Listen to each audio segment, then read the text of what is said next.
Gassalim ben. Allah'ım! Ne? Ölü yıkıyorum. Sigortası falan mı? Gassal yeni sezonuyla sosyal medyaya damga vurdu. İlk bölüm yayınlandığı gibi viral oldu. Peki Gassal bunu nasıl başarıyor? Bunun için reklam çalışmalarına bakmak yeterli olacak.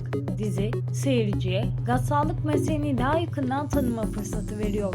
Reklamlarında sordukları, ölünce beni kim yıkayacak sorusunun günlerce konuşulması da bu konuda etkili bir reklam stratejisi sunuyor. Ancak sadece konusu ya da sloganı değil, diziyi bu kadar parlatan şüphesiz ki içim yanar ve efendim işitmedim şarkıları oldu.